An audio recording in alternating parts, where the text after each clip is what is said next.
You can change that. Because being too nice isn't a virtue, it's a trap. A trap you can decide to leave behind today. Now think with me. Why be nice to people who don't want to change? Why invest energy in those who aren't interested in progress? Do you know what the ROI, the return on investment, is for that? None. Zero.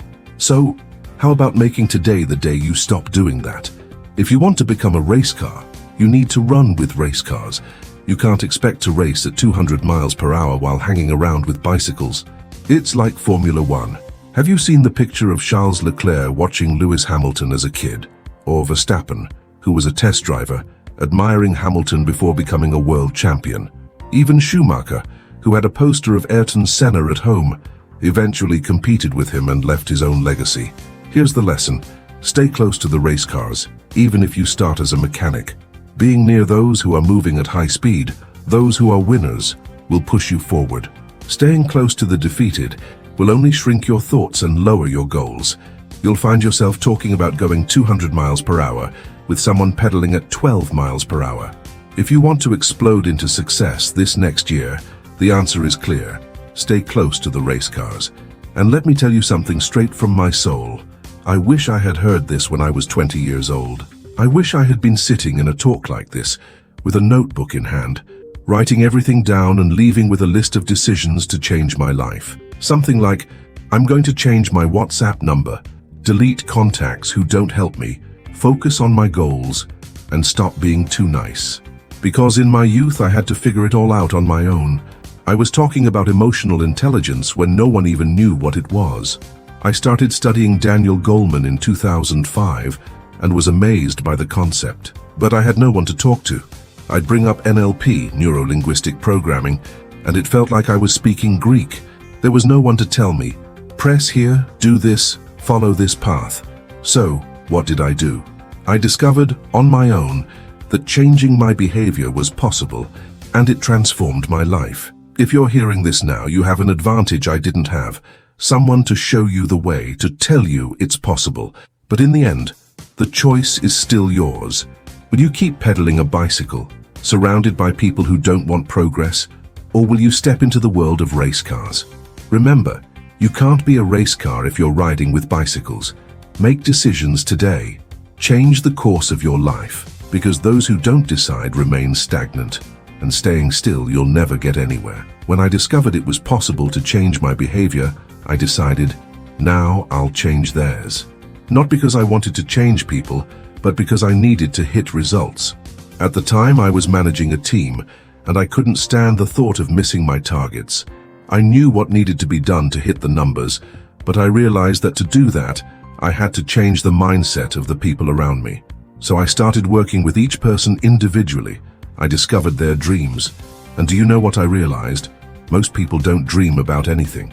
Their dreams were always something basic, almost lifeless. Oh, I'm having problems in my marriage, Mouse, or I have issues with my dad. I thought, this can't be real. These people have emotional problems that could be fixed with the basics. And there I was, helping to fix marriages, resolve grudges, and remove mental blocks. Deep down, I didn't want to change their lives. I wanted to achieve the results I was responsible for. But I understood that until their mindset changed, progress was impossible. It's the same with the country today. If people don't prosper, nothing big can change. You can't transform a nation with a population that doesn't believe in change, that still idolizes the past and the same old leaders. You can't expect to race alongside Usain Bolt while surrounded by people who don't want to move. The foundation has to prosper. Sometimes I wake up and think, why don't I just move to another country where people appreciate me more? Somewhere else maybe I'd be welcomed. But here, half the people give me a hard time, and the other half doubts everything. Even so, I believe in the miracle. Why? Because the miracle isn't just mine, it's ours. But it only happens when we decide to change. Paul said something that might sound arrogant at first. If you have difficulty imitating Christ, imitate me. I understood this later. He wasn't putting himself above anyone. He was saying that sometimes we need someone close to follow, someone who already governs and lives the life we aspire to. But here's a warning. Don't imitate me as a fan. Fans don't prosper. Fans buy tickets, cheer, but never move forward. Fans are passive. they're spectators. Do you know what irritates me the most? When someone says, "I'm your biggest fan," I always ask, "What has changed in your life by following me?" And the answer is almost always the same: nothing, because fans don't act. And this isn't a secret.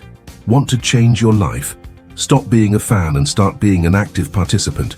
Fans and haters are practically the same. They stay on the sidelines, without real transformation. Do you know what amazes me the most? People who go from being fans to haters because they didn't get attention. I've seen unbelievable cases. People recording videos saying, "I'm your biggest fan. I'd do anything for you. I'll give you $1 million, my house."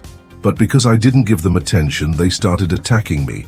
That's why I don't pay attention to fans or haters. Both are extremes that don't lead to progress. Now the question is, do you want to change, yes or no? If you do, the best way is to walk alongside someone who's already changed. It accelerates the process. Want to start at the basic level? I'll always be here, sharing for free. I'll never stop sharing what God has placed in my heart. So what do you want? Stay on the surface, enjoying the basics, or dive deep?